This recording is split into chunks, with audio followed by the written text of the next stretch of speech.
Reliable world के दोस्तों अस्सलाम वालेकुम। एक तरफ तो बिल गेट हैं जिनसे एक शादी एक रिश्ता नहीं निभा हो पाया, और दूसरी तरफ हमारे पास शेर हैं जिन्होंने तीन तीन चार चार शादियां की हुई होती हैं, और उसमें से दो जाहिर होती हैं और एक दो तो छुपाई हुई भी होती हैं। और हद तो तब होती है जब 30-40 साल गुजारते हैं, 12-14 बच्चे होते हैं, और उसके बाद भी ये दावा होता है दोनों तरफ से कि हमें सच्चा प्यार नहीं मिला। खैर हमें इससे क्या, वैसे भी मैं बातचीत ज्यादा जो है वो इंटरनेशनल अमूर पे करता हूं, और इसी मामले में मैं देख रहा था तो सामने ये बिल गेट्स वाला मामला आ गया जो उन्होंने रिसेंटली तलाक दी है। तो आज इसी पे ही हम बात करेंगे, ये जो फैमिली सिस्टम टूट रहा है मगरिब में, और उसके साथ साथ आजकल हम भी इसका शिकार हो रहे हैं। तो इसके जो वजूहात हैं और जिस तरह से बिल गेट्स और उसकी वाइफ मेलिंडा की अभी एक दूसरे से सेपरेशन हुई है, तो इस पे थोड़े बहुत बात करेंगे। बिल गेट जो है इनकी तकरीबन अब जो उम्र है वो 65 साल है, और इनकी जो शादी है आपस में रफाकत थी मेलिंडा के साथ तो तकरीबन 27 साल की थी, और 27 साल की इस रफाकत में इन्होंने बहुत सारी कामयाबियां जो है समेटी। आपको पता ही होगा कि किस तरह से बिल गेट्स ने, जो कि माइक्रोसॉफ्ट के बानी हैं, गो के 2004 से वो साइड पे हो गए थे इस पैनल से, लेकिन अभी भी जो उसके बानी हैं या मालिक हैं वो बिल गेट्स ही हैं। तो इन्होंने एक तो ये बहुत बड़ी फार्म बनाई, और इसके अलावा जो है इन्होंने एक दो फाउंडेशनें भी बनाई जिसे आप एनजीओ का नाम दे सकते हैं, और जिसमें सबसे जो सरफहरिस्त थी वो बिल मेलिंडा गेट्स फाउंडेशन है, जो कि दुनिया की सबसे बड़ी फाउंडेशन है दोस्तों। और इसने अभी तक जितना इसी फाउंडेशन की थ्रू खर्चा किया है गरीब मुल्कों में, और इसमें हमारा मुल्क भी शामिल है, जिसमें इन्होंने काफी सारा जो है अभी भी जिम्मेदारी उठा रखी है पोलियो के हवाले से। और अक्सर ये इमरान खान साहब से मुलाकात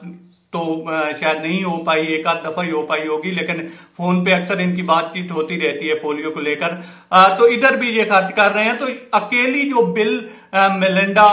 फाउंडेशन है, बिल मेलिंडा गेट्स फाउंडेशन, इसने चमन अरब डॉलर अब तक खर्चा किया हुआ है गरीब ममालिक में, जहां पे मुख्तलिफ अगर कोई बीमारी से जूझ रहा है तो उस सिलसिले में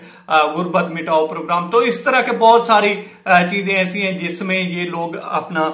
जो है हाथ बटाते हैं और चैरिटी में काम करते हैं। इसके अलावा अगर आप देखें तो इनकी जो टोटल वर्थ है, इनकी जो टोटल दौलत है वो तकरीबन 130 अरब डॉलर के लगभग है, और पाकिस्तान का कर्जा कितना है, तकरीबन 107 या 110 अरब डॉलर तक। तो आप सोच सकते हैं कि इनके पास कितनी दौलत है। ये लोग अकेले पाकिस्तान का कर्जा उतार सकते हैं, और इससे पैसे तब भी बच सकते हैं। इनके पास इतनी दौलत थी तभी तो ये दुनिया के अमीर तरीन आदमी कहलाते हैं। तो वहां पे इस तरह से अब उन्होंने तब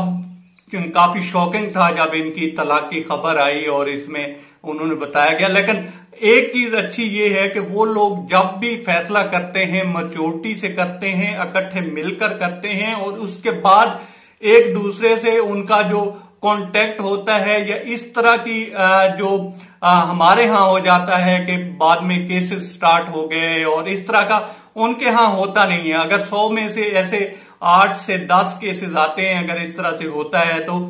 बल्कि इससे भी काम आते हैं। मोस्टली जो है वो लोग रजामंदी से ये सारा कुछ करते हैं, और इसको फिर जो गुजरा हुआ वक्त होता है उसको खराब करने की ये लोग कोशिश नहीं करते। और इसमें भी यही हुआ है जिस तरह से बिल गेट ने अपना ट्वीट किया। हालांकि उस वक्त दुनिया में जो माइक्रोसॉफ्ट के हवाले से जितनी भी मार्केट थी, उसने जब ये खबर सुनी तो एक दफा तो क्रैश की, और इसमें यह भी डर था और कहा भी जा रहा है कि आधी से ज्यादा दौलत उनको, या आधी या उससे कम उनको देनी भी पड़ेगी मेलिंडा को। लेकिन उन लोगों ने इस चीज को एक मैच्योरिटी से निभाया और उनकी सेपरेशन हुई। अब आ जाते हैं अपने आमिर भाई की तरफ,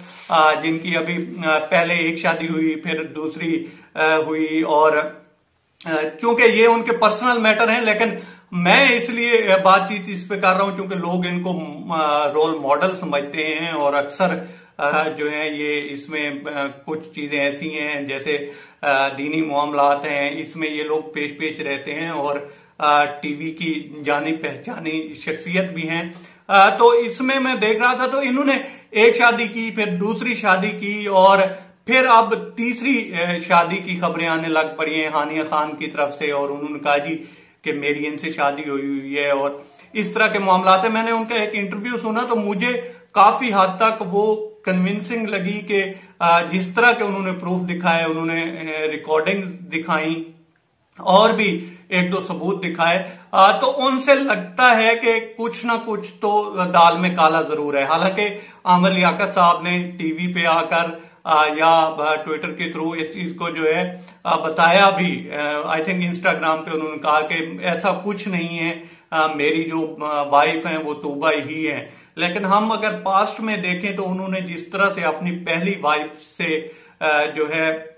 अलहदगी इख्तियार की और एक कॉल की थ्रू हुई, और कहा यह जाता है कि उनकी जो सेकंड वाइफ है उनका हाथ होगा, लेकिन अब ये तीसरी वाइफ का भी सामने आ जाना और इस तरह से आमिर लियाकत साहब का उससे इनकारी होना, और वो जो रानिया खान है वो तसलसल के साथ ये दावा करती हैं कि मेरी इनके साथ शादी हुई है, और वो मुलाकातें बताती हैं और बड़ी डिटेल से, मैं देख रहा था एक इंटरव्यू तो उसमें बता रही थी कि किस किस तरह से हमारी मुलाकात हुई और कौन कौन उसमें शामिल था, तो वो पूरे प्रूफ के साथ दिखाती हैं। अब ये तो दोनों साइडों को देखकर पब्लिक ने ही फैसला करना है कि इनमें से सच्चा कौन है या झूठा कौन है, लेकिन एक बात तो दोस्तों तय है कि हमारा भी फैमिली सिस्टम जो है वो मगरिब की तरह टूट फूट का शिकार है। लेकिन हम लोग इस तरफ अब जो आजकल हम इस साइड पे ज्यादा तनजली की तरफ जा रहे हैं, क्योंकि हम लोग उस मैच्योरिटी के साथ एक दूसरे को फिर जब छोड़ने की बारी आती है तो छोड़ नहीं रहे। फिर बात जो है इंटरव्यूज पे चली जाती है, केसेस पे चली जाती है, और कोई मैच्योरिटी से फैसले हो नहीं पाते इन चीजों के। हमें ये सोचना है कि हमें अब मगरिब की तरफ देखना है या अपने कल्चर को मजबूत करना है, जिसपे हमें नाज था, जो हमारा जो था एक फैमिली सिस्टम था जो कि बहुत मजबूत था, और मगरिब हमारे फैमिली सिस्टम की मिसालें देता था। तो हमें ये देखना है कि हमने उनको फॉलो करना है। वो तो अभी भी बेहतर है कि एक अच्छे नोट पे खत्म कर रहे हैं, हम क्या कर रहे हैं हमें ये देखना है। अब तक इतना ही दोस्तों, आपसे रिक्वेस्ट है कि आप हमारे चैनल का विजिट करें, और अगर आपको हमारे चैनल का कंटेंट पसंद आता है तो इसे सब्सक्राइब करें। ताउन के लिए शुक्रिया दोस्तों।